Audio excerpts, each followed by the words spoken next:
2 Chronicles Chapter 36.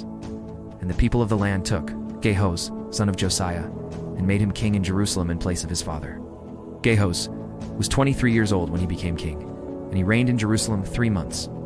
The king of Egypt dethroned him in Jerusalem and imposed on Judah a levy of 100 talents of silver and a talent of gold. The king of Egypt made Eliakim, a brother of Jehoahaz, king over Judah and Jerusalem, and changed Eliakim's name to Jehoiakim.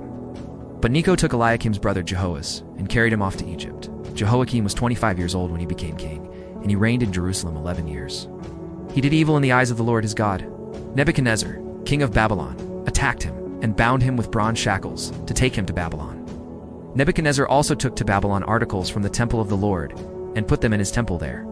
The other events of Jehoiachim's reign, the detestable things he did, and all that was found against him, are written in the book of the kings of Israel and Judah. And Jehoiachin his son succeeded him as king. Jehoiachin was 18 years old when he became king, and he reigned in Jerusalem 3 months and 10 days. He did evil in the eyes of the Lord. In the spring, King Nebuchadnezzar sent for him and brought him to Babylon, together with articles of value from the temple of the Lord.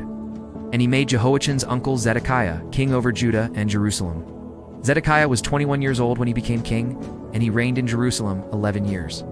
He did evil in the eyes of the Lord his God, and did not humble himself before Jeremiah the prophet, who spoke the word of the Lord.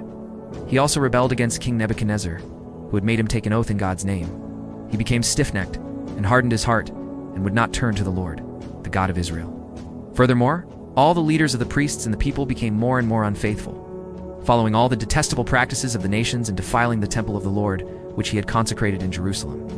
The Lord, the God of their fathers, sent word to them through his messengers again and again, because he had pity on his people and on his dwelling place. But they mocked God's messengers, despised his words, and scoffed at his prophets, until the wrath of the Lord was aroused against his people, and there was no remedy. He brought up against them the king of the Babylonians, who killed their young men with the sword in the sanctuary, and spared neither young man nor young woman, old man or aged. God handed all of them over to Nebuchadnezzar. He carried to Babylon all the articles from the temple of God, both large and small, and the treasures of the Lord's temple, and the treasures of the king and his officials. They set fire to God's temple and broke down the wall of Jerusalem. They burned all the palaces and destroyed everything of value there. He carried into exile to Babylon the remnant, who escaped from the sword, and they became servants to him and his sons, until the kingdom of Persia came to power. The land enjoyed its Sabbath rests. All the time of its desolation it rested, until the 70 years were completed in fulfillment of the word of the Lord spoken by Jeremiah.